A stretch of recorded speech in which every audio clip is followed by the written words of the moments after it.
Hi everyone. Before I get started with this video, I just wanted to take a moment to say that I hope you're all doing well, staying healthy and safe during this difficult time. In order to maybe help with the physical health, I decided to make this video also into a stretching session, so you can listen to me speak about my work and its connection to the theme of art and sport, which Września is profiling at the moment. And also you can follow my body throughout the video and get a bit of a stretch, because unfortunately we're not really getting a lot of movement these days. So follow me. My name is Vanessa Brazeau. I'm a performance artist working primarily with the body and sport and fitness as a framework to implement political and social themes into artistic works which reach audiences that perhaps typically don't have a connection to an artistic background or interest. So for me, using formats that appeal to people outside of the artistic community is very interesting, as my own background is not so artistic and more actually athletic. I'm very interested in the body and physical movement as a tool for empowerment, retranslation, and gestures that can create circumstances and chaos. And I'm very interested in using resistance, participation, and activation to get other artists sweating, curators sweating, and the general public sweating too. I was very lucky to be invited to the Września residency program in 2019 by curators Lila and Alexandra. After some discussion, I decided that what would be most interesting would not be to create a new work for this residency, but because I didn't really know Poland as a country and also not Gdansk as a city, I would bring a project called the Solution Mat to my residency time. The Solution Mat is a great way to understand issues that concern people in a particular geography, and this was a way that I felt could be helpful to get to know the people, both artistic colleagues as well as the general public. And the Solution Mat is a public forum for citizens to come and find answers to issues that concern them, issues that are not so easily solved because they're very complex and often require a lot of time and debate. So we find these answers very quickly and fairly through freestyle wrestling matches performed by a local wrestling club. So we have a red wrestler that represents yes and a blue wrestler that represents no, and members of the public can come and ask a yes or no question to find the results to these issues. For example, should single-use products be banned? Should abortion laws be more liberal? Now, these are very often polarizing issues which separate the public from each other. So the idea behind this is to bring people together in a way that is not so intimidating, but rather to encourage two different sides of these very complex topics to engage and be transparent with one another. And there is this cult-like characteristic of sports spectatorship that unites people of all backgrounds over one common goal. All are captivated by the gracefulness of the wrestlers, the clarity that comes from their moves. And these gestures have some pureness or truth to them.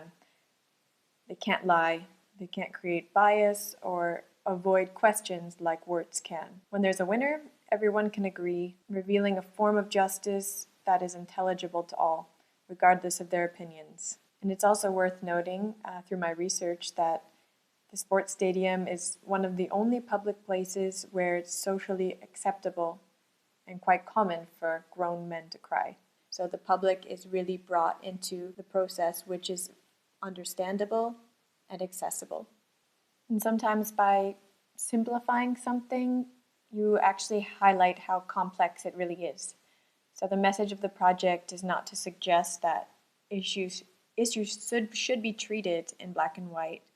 However, creating that framework, it attempts to trigger a reaction in individuals who feel the injustice in such simplicity and questions how fair and effective real systems of power and democracy are today. It's rare to ask a politician a question and get a straight answer. If you say yes or no, you're also held accountable. And while the answers might have their constraints, the questions themselves and how they can be formulated are limitless. What happens if we change our focus from complex answers to complex questions? This is really something core of this project. And the framework of the solution mat is becoming more and more demonstrative of the deepening polarization that does exist in Europe. The yes-no approach helps to clearly state what is at stake for an issue, and it reveals the urgency and takes into account the other side.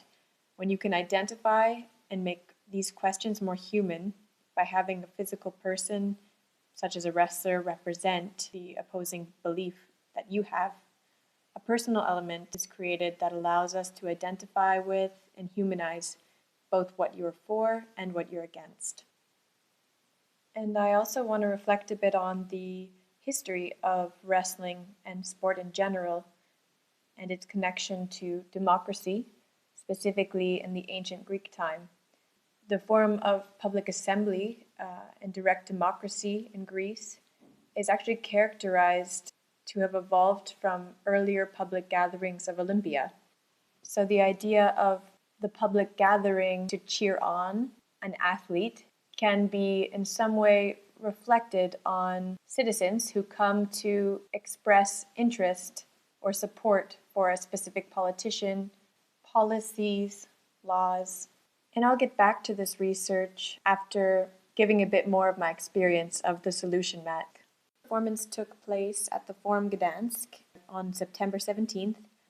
What's very exciting is that there's a documentation video which you can access so you can see the questions that were asked as well as the results of those questions, and maybe also a bit of understanding of the dynamic that exists during this performance. And this experience was extremely valuable for me to get a better idea of the situation in Poland, particularly with the help of Lila and Alexandra and Aga, who was the announcer of the performance, and Julka, who was the ring girl, and in addition Ella and Litka at Political Critique.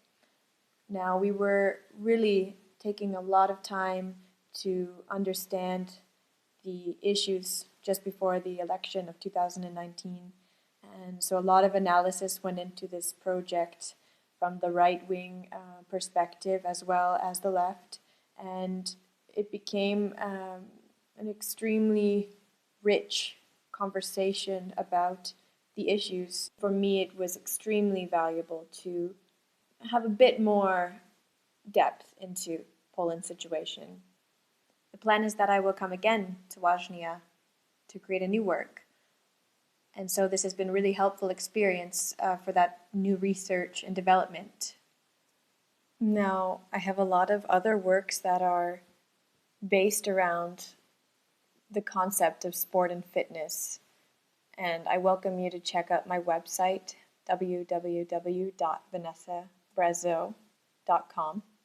Now, what I am always quite interested in is the physicalization of ideas and how bodies can represent more than just a physical experience, and how we can change understanding of words and of ideology through physical movement. And I mentioned I wanted to get back a bit to ancient Greece. And in ancient Greece, the aim of sport was to make the body fit enough to support the mind. In the gymnasium, the space where sport and training were carried out, It not only functioned as a training facility for competitors in public games such as the Olympics, it was also a place for socializing and engagement of public life. Now, Hegel praised the Greek Olympic Games as turning the body into an organ of the spirit and performing demonstrations of freedom. And the Greek word agon, which refers to the space where athletic events took place, shares its root with agora, which is the gathering place, the center of artistic, spiritual, and political life. At that time, citizens were considering their well-being. They were taking care of the city and one's companions, being useful for the polis, and caring for the body through communication with others. And our modern concept of the gymnasium, and I will refer to it as the fitness center, and our physical health now function very differently. Today, the body has become a tool for heightened productivity and self-control, shifting value from the community to the individual. Neoliberal ideology suggests that, in fact, we do not need society at all, since we should be personally responsible for our well-being. And I'm interested in this gap. Why do we see fitness and sport in such a different way today? How can we create a flexible, multi-purpose space where communities can come together again, where you can exercise your body and also motivate your creativity and your mental well-being through training, learning, and socializing? So for me, this is a very exciting artistic research, which will eventually take the form of performances, interventions, and happenings. That being said, I'm looking forward to coming back to Gdansk. And in the meantime, feel free to reach out. You can contact me on my website. I hope this stretch was useful for you, that you feel a bit lighter, and enjoy the documentation of the solution mat.